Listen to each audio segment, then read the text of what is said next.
Seja muito bem-vindo você que escolheu acompanhar o nosso estudo bíblico nesta oportunidade. Seguimos com a nossa série sobre o livro de Romanos e hoje nós estudaremos o capítulo 10.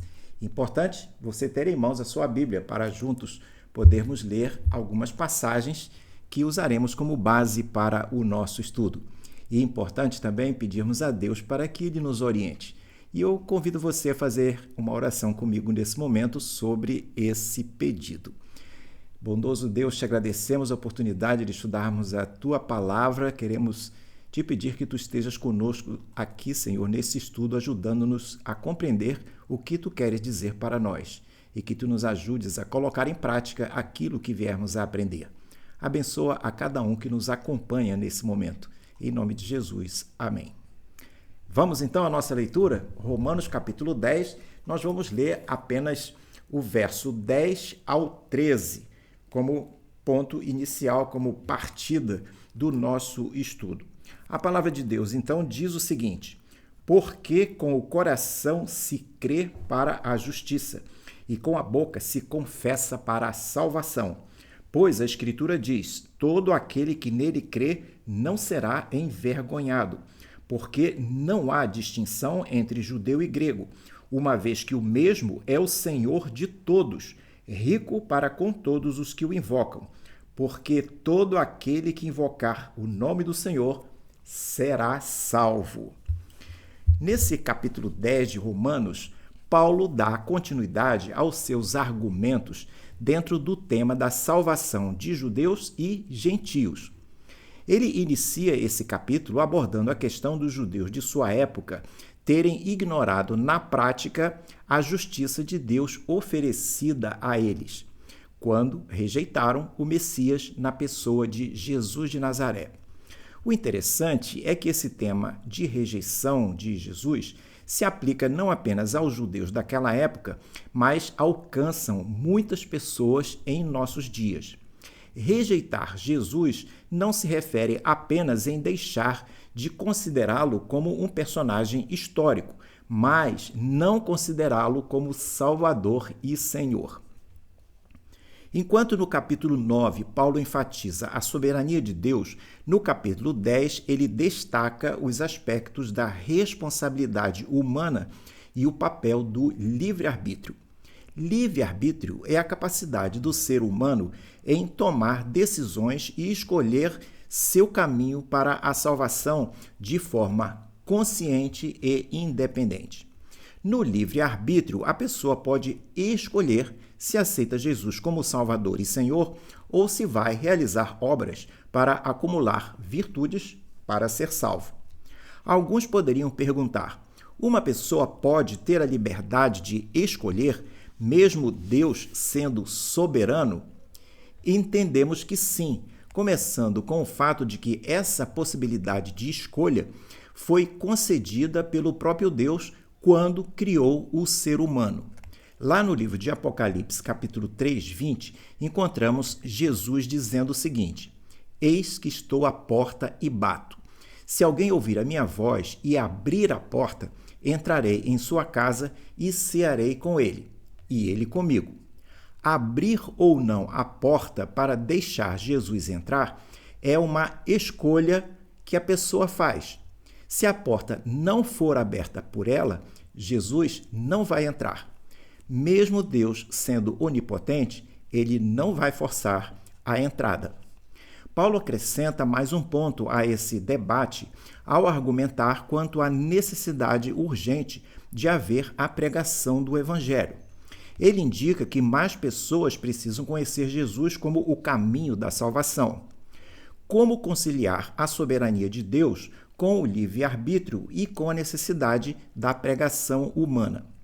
Um pouco mais à frente, veremos argumentos de Paulo que nos ajudam a responder a essa pergunta, considerando dois pontos. O primeiro é o papel do livre-arbítrio, que tem a ver com a responsabilidade humana. E o segundo é o papel da pregação humana, que tem a ver com Deus contar com a instrumentalidade dos crentes para expandir o seu reino. Mas antes de ver esses argumentos de Paulo, perguntamos qual teria sido a motivação dele para abordar esse tema nessa carta aos Romanos.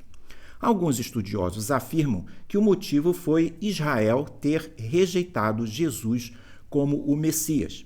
É possível que Paulo também tenha sido motivado a abordar esse tema pelo fato de que alguns dos argumentos de rejeição usados pelos judeus continuam sendo adotados por muitos gentios em nossos dias. Em Romanos, no capítulo 10, verso 3, Paulo apresenta de forma concisa o motivo principal dessa rejeição dos judeus, quando, se referindo a eles, afirma: desconhecendo a justiça de Deus e procurando estabelecer a sua própria justiça, não se sujeitaram à justiça que vem de Deus. O que aconteceu é que os judeus ignoraram a justiça que Deus lhes ofereceu como presente. Trocaram essa oferta, substituindo-a por uma justiça própria, a ser conquistada pelo cumprimento da lei. Deveriam simplesmente ter recebido o dom da justiça que Deus estava concedendo aos que crescem em Jesus, mas não o fizeram. Eles tinham uma percepção errada da lei, achando que para serem salvos, além de serem judeus descendentes de Abraão, teriam que cumprir os preceitos da lei mosaica. O problema é que a lei não havia sido dada com esse propósito de salvar. Deus havia lhes dado a lei tendo em vista dois objetivos principais. Primeiro objetivo, revelar o caráter e os padrões de um Deus santo. Ao conhecer e entender a lei, as pessoas reconheceriam suas incapacidades de serem boas o suficiente para merecerem a aceitação de Deus para a salvação. Como consequência disso, olhariam para Deus como a única esperança de sua salvação. Segundo objetivo, regular a vida moral, religiosa e civil do seu povo. Deus nunca quis que a lei proporcionasse salvação eterna aos israelitas. O fato é que a lei não foi dada com um propósito redentor. Deus preservou a lei mosaica nas Escrituras, notadamente seus aspectos morais, tanto para judeus e gentios, por causa do seu valor revelador do que é certo e do que é errado. No próximo quadro, o papel do livre-arbítrio e da responsabilidade humana. Nesse capítulo 10, podemos perceber a importância do livre-arbítrio e da responsabilidade humana através dos 4 pontos a seguir. Primeiro ponto, a rejeição deliberada do conhecimento. Paulo afirma em Romanos capítulo 10, verso 2, o seguinte: porque dou testemunho a favor deles, dos judeus, que têm zelo por Deus, porém não com entendimento. O que Paulo está dizendo é que seus compatriotas judeus não tiveram o entendimento correto das Escrituras. Eles ignoraram a justiça que vem de Deus e tentaram estabelecer a sua própria justiça. Isso foi uma escolha ativa e autossuficiente de orgulho espiritual. Segundo ponto, a acessibilidade da salvação. Aplicando não apenas ao caso dos judeus, mas a todos os povos, Paulo argumenta que a salvação pela fé não é algo distante ou inalcançável que exige um esforço sobre-humano. Ao contrário, ele diz no verso 8: a palavra está perto de você, na sua boca e no seu coração. Isto é, a palavra da fé que pregamos. Ou seja, a salvação está disponível a todos, através de uma decisão simples de fé e confissão. Isso fica claro quando Paulo afirma em Romanos capítulo 10, verso 9, dizendo o seguinte: se com a boca você confessar Jesus como Senhor em seu coração, crer que Deus o ressuscitou dentre os mortos, você será salvo. Terceiro ponto sobre a importância do livre-arbítrio e da responsabilidade humana, a universalidade do convite. Paulo quebra qualquer barreira de exclusividade ao declarar no verso 12 de Romanos 10, porque não há distinção entre judeu e grego, uma vez que o mesmo é o Senhor de todos, rico para com todos os que o invocam. Vale notar que o ato de invocar é um exercício do livre-arbítrio humano em resposta ao convite divino. Quarto ponto, a rebeldia consciente. O capítulo termina com uma forte acusação de Deus contra a rejeição de Israel, citando o profeta Isaías. O texto diz: todo o dia estendi as mãos a um povo desobediente e rebelde. A imagem de Deus com as mãos estendidas mostra que a oportunidade foi dada, mas o povo, por livre escolha, recusou essa oferta e se rebelou. No próximo quadro, qual o papel da pregação humana? Na salvação, a pessoa crê e invoca o nome do Senhor Jesus. Porém, para crer e invocar o nome do Senhor, ela precisa saber em quem deve crer. Surge, então, a necessidade de como as pessoas poderão crer se ninguém lhe apontar o nome do Senhor Jesus. Em Romanos capítulo 10, verso 14, Paulo diz: como, porém, invocarão aqueles em quem não creram? E como crerão naquele de quem nada ouviram? E como ouvirão se não há quem pregue? Nesse texto, ele introduz uma sequência lógica que nos mostra três coisas. A primeira coisa, Deus conta com a instrumentalidade humana. Embora Deus seja soberano, ele determinou um meio pelo qual as pessoas poderiam ser salvas pela fé, a partir do ouvir da palavra de Deus pregada por seres humanos. Ele diz, Paulo, no verso 17 desse capítulo 10, e assim a fé vem pelo ouvir e o ouvir pela palavra de Cristo. Segunda coisa que a sequência lógica da pregação nos informa, nos ressalta, nos mostra. Paulo indica a dignidade dos pregadores.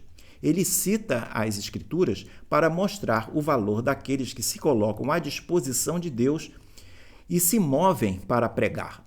No verso 15, ele diz o seguinte: quão formosos são os pés dos que anunciam coisas boas. Terceira coisa, ele esclarece não haver desculpa válida quanto a Israel não ter ouvido. Paulo antecipa uma objeção no verso 16 ao dizer: será que Israel não ouviu? A resposta dele é um enfático sim, eles ouviram. O fato é que a pregação correu por toda a terra. Portanto, o problema de Israel não foi a falta de pregação ou de oportunidade, mas sim a falta de fé em crer e aceitar a mensagem ouvida. No próximo quadro, por que é importante confessar a fé em Jesus?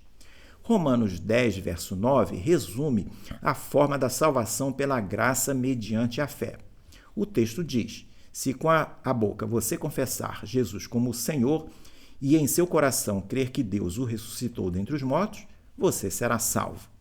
Uma forma de aplicar esse versículo é dividi-lo em 3 pontos. O primeiro ponto, a dimensão interna da pessoa, crer no coração. Vale notar que a fé não é apenas um consentimento intelectual de que Jesus existiu. Significa depositar total confiança no sacrifício dele em nosso lugar para pagar nossos pecados. Crer que Jesus ressuscitou dos mortos é essencial, pois prova que ele é alguém que tem realmente poder para nos salvar da morte espiritual eterna, dado que ele mesmo venceu a morte. O coração, que é citado no verso 9 e em outros lugares na Bíblia, representa o centro da vontade e das emoções. A salvação começa com uma mudança radical e sincera no interior do ser humano e segue-se uma transformação interior real.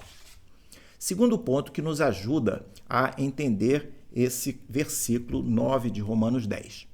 A dimensão externa, que se refere a confessar com a boca.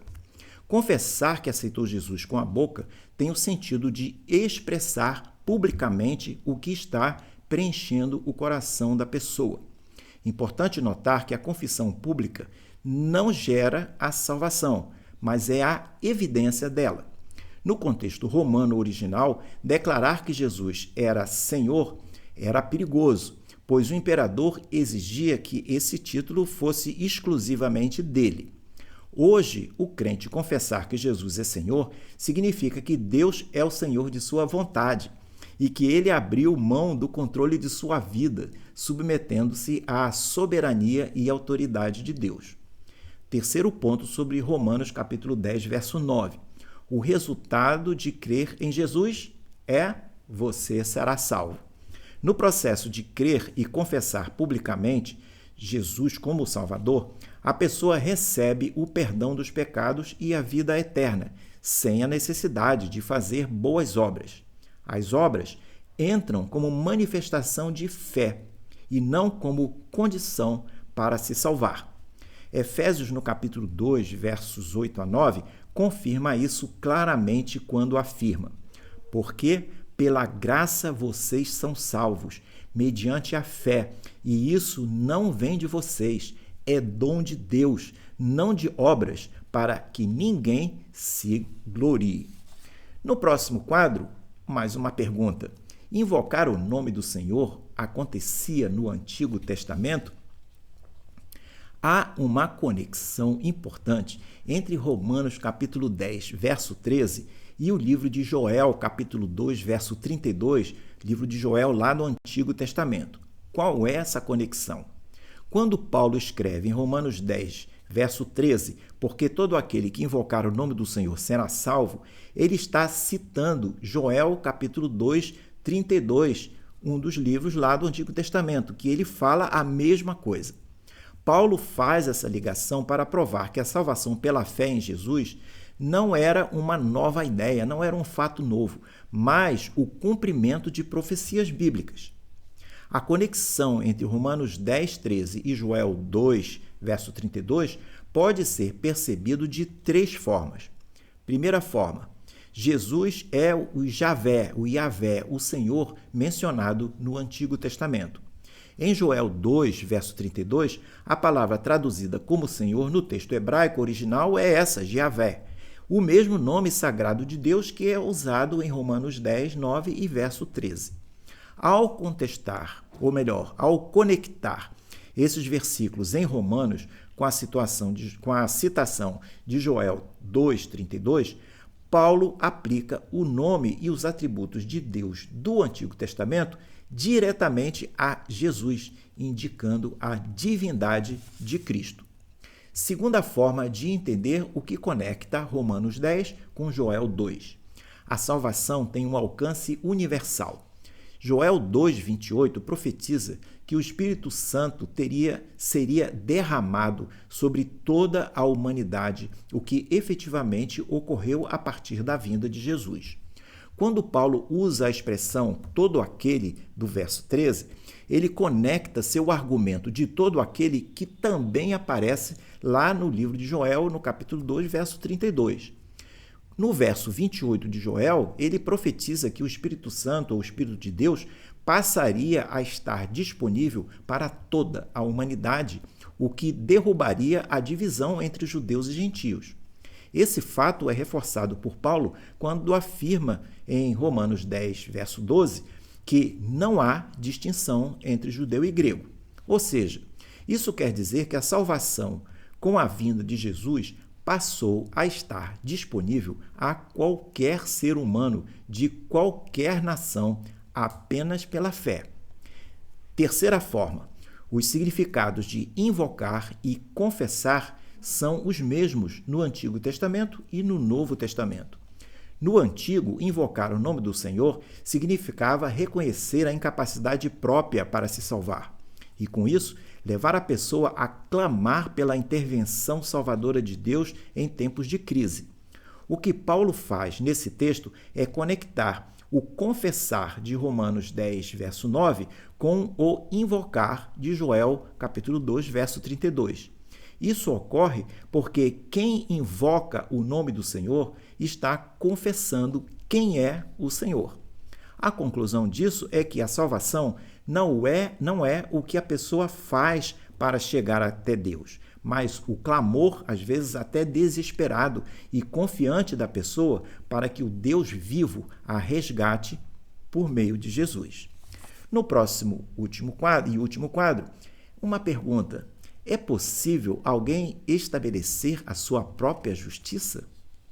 Como todas as religiões pagãs, o caminho das obras assume erradamente que a pessoa deve buscar méritos próprios, deve ser bom, a pessoa deve ser boa, para com isso mobilizar a divindade e alcançar a salvação. No Evangelho, porém, não é assim. As obras são importantes não para se alcançar a salvação, mas como uma demonstração de fé, como mencionamos há pouco. Se alguém cometeu pecados, e todos pecaram, tais pecados precisam ser pagos para que a pessoa alcance a salvação. Esse é um princípio básico de justiça que até faz parte do senso comum. Para se obter a salvação, portanto, a dívida do pecador precisa ser paga.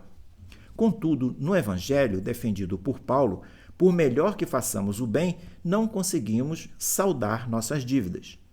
Como pagá-las, então?